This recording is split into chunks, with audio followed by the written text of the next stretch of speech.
କୋଉ ଆକ୍ଟିଭିଟି ପଢିଥିଲେ?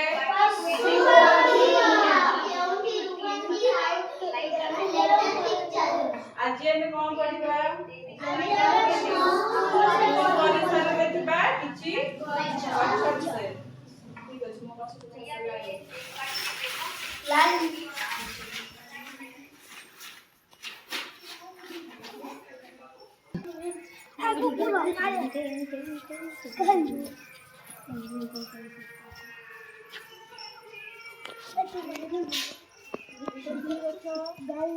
ବେଲ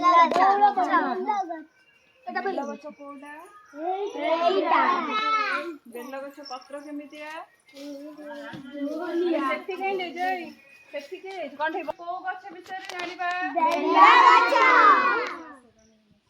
ବେଲ ଗଛ କୋଉ ଭଳିଆ ଦେଖିବାକୁ ଦେଖୁଛ?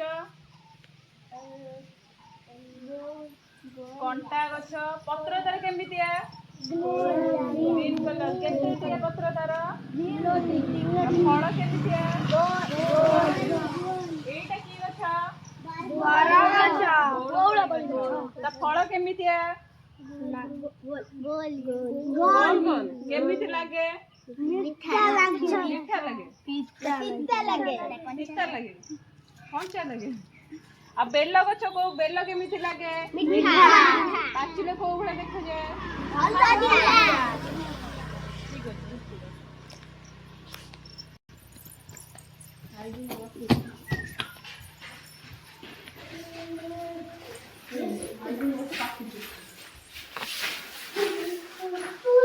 ଆମେ ଗଛ ଦେଖିଲେ? ଗଛ ଦେଖିଲ? କି ଗଛ ଦେଖିଲ?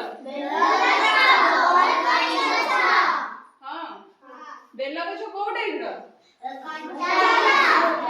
ତା ପତ୍ର କୋଉ ଟାଇପର? ତିନିଟିକିଆ। ତା ଫଳ ପାଚିଲେ କି କଲର? କଞ୍ଚା ଥିଲେ କି କଲର? ବେଲ ପତ୍ର କୋଉ ଠାକୁରଙ୍କୁ ସବୁ ଲାଗେ? ଶିବ ଠାକୁରଙ୍କୁ। ଆଉ କୋଉ ଠାକୁରଙ୍କୁ?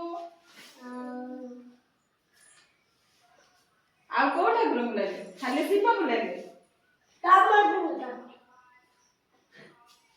ଆଉ କୋଉ ଗଛ ଦେଖିଲେ? ବଉଳ କୋଳି କେମିତି ଲାଗେ?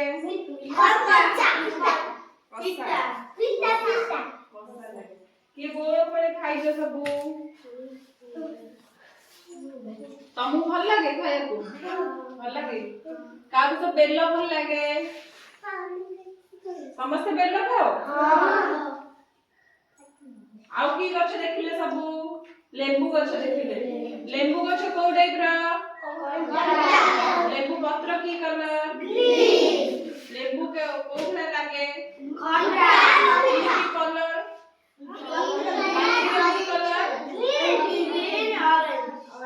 ପାଚିଲେ କି କଲର? ୟେଲୋ। ହଳଦିଆ। କଞ୍ଚା ଥିଲେ ଗ୍ରୀନ କଲର। ତାହେଲେ ଆଜି ଆମେ ଜାଣିଲେ ସ୍କୁଲ ପରିସରରେ ଥିବା କିଛି ଗଛ ବିଷୟରେ। ଠିକ ଅଛି?